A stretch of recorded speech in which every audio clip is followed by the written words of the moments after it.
Okay, we have tracked down one of the key players in negotiating this infrastructure deal, that being Louisiana Senator Bill Cassidy.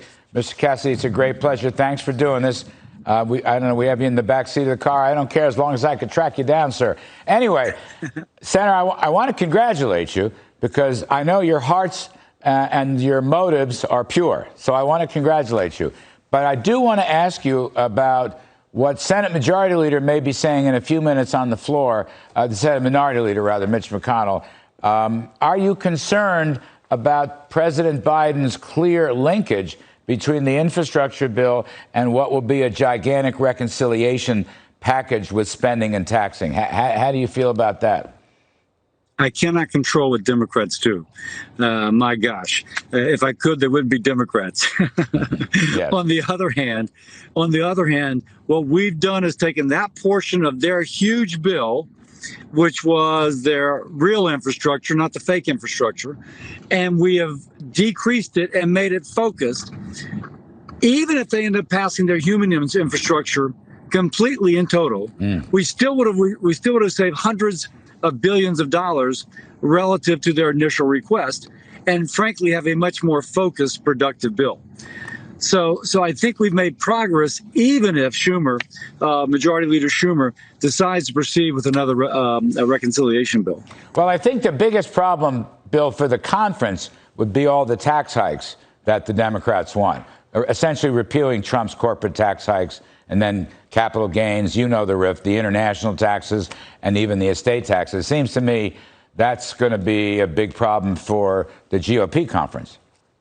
Well, if you're talking about not our bill, because we don't touch the Tax Cut and Jobs Act bill, which we look at and can't help but notice there was incredible prosperity that resulted with record low unemployment for you fill in the blank, African Americans, veterans, women, the disabled, high school dropouts. So we didn't want to touch that, feeling as if that was the basis of the success we had. On the other hand, if Majority Leader Schumer wants to do a reconciliation bill in which he undoes those, well, we'll just have to see. We will just have to see what that effect is. Kind of a controlled experiment, if you will. Can we tax our way to prosperity, or can we let the American people keep their money and see what happens? That's what Republicans did. It worked out pretty well. Yes, it did, sir. How much of the infrastructure part, let's go back to your basic bill, which most of it, from what I can gather, looks pretty good. How much can you pay for from unused relief money? A lot of people are asking about that. I know the numbers are a little soft right now, but what were you thinking, you and your colleagues, when you put it together? Of course, Republicans wanted it entirely paid for that way, but you're seeking common ground. I think ultimately we have about a fourth of it paid. Or 125 billion or thereabouts is coming from repurposed COVID dollars, which, again, we thought you could get more, but that's what we were able to come to. All right. Well, that's a good chunk. You're not going to make much money on this IRS tax gap stuff. Nobody really believes that. But what about, local user fees? I'm not talking gas, federal gas tax. Local user fees, local tolls, and local bonding, Senator Cassidy. Aren't those all okay with the Democrats? So there is a process in here in which communities can voluntarily decide to take the municipal bonds or these other kind of asset recycling type procedures, and they can fund that however they wish. They could fund it with a local tax. They could fund it with a sales tax, with a toll. They could elect to do it, but it's up to the community to find the best way. On the other hand, experience in many parts of the world have shown that if you put a little seed money out there, it can attract a tremendous amount of private capital.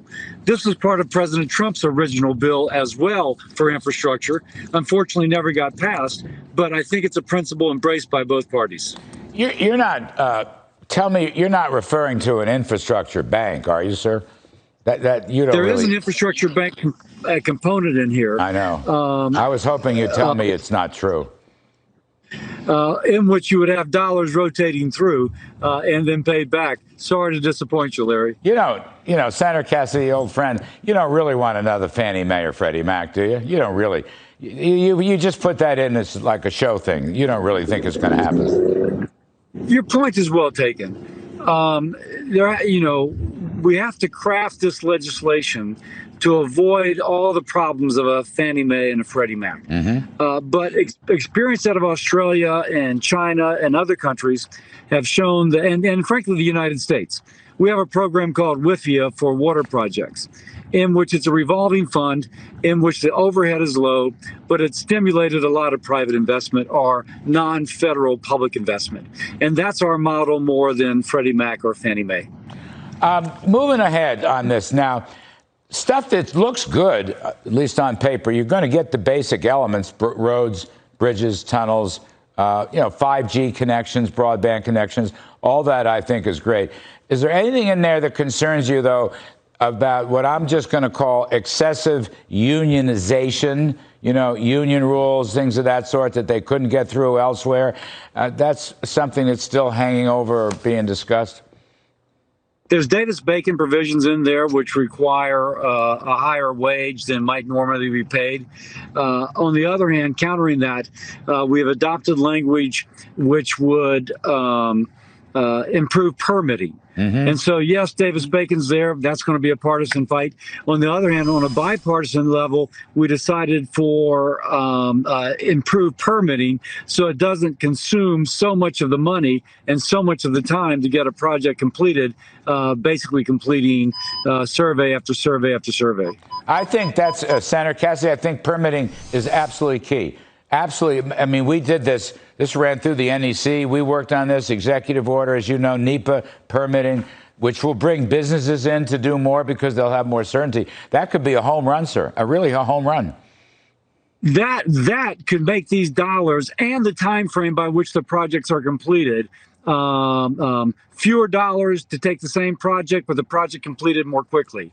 And I think that's where the American people want it to be. Now, is there any forced Green Deal provisions in here that you might not otherwise do in a normal infrastructure bill? There's a lot of vague language. We don't have.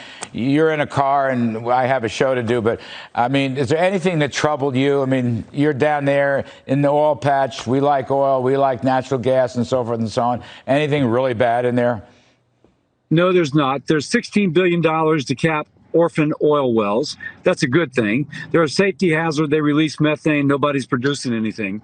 There is the so-called SCALE Act, a bill that I put in with Chris Coons, which would support the construction of carbon dioxide pipelines. So a company that, like, a petrochemical company that wants to take their CO2 out of their effluent and either sequester it or use it for another product, we're supporting the development of those pipelines, kind of to jumpstart it, if you will. But that's a good thing for my state. It's going to create a lot of jobs for pipe fitters, lower carbon intensity, help companies meet their net carbon neutrality goals. There's a lot of stuff in there that's good for my state. And the companies themselves like a lot of that stuff. Last one, Senator Kennedy, and Senator Cassidy, you are my hero on this. Can you help us work? So I know how important the male prairie chicken is, and I know how people are worried about its endangerment, but we did some back of the envelope. If you put that on the endangered species list, sir, roughly 75% of our oil production will be wiped out. Do you think you'll be able to prevent putting it on the endangerment list? I'll do my best. I don't want 75% of our oil production wiped out. I kind of thought you'd agree with me on that. Actually, the only thing that would be the only thing that would be endangered would be not only oil, fossil fuel, but the whole economy. I don't want to endanger the economy. Senator Cassidy, you are a prince for doing this, sir. I appreciate it. Back of the car. You look great. You're my first back of the car interview in the roughly 20 years that I've been doing this stuff. And when I get back down there, you and I have a cup. I owe you at least a Diet Coke. You're terrific today. Thank you for helping us, sir. That'll be great. All right. Well, thank you, Larry. You betcha. Anytime. All right. Now.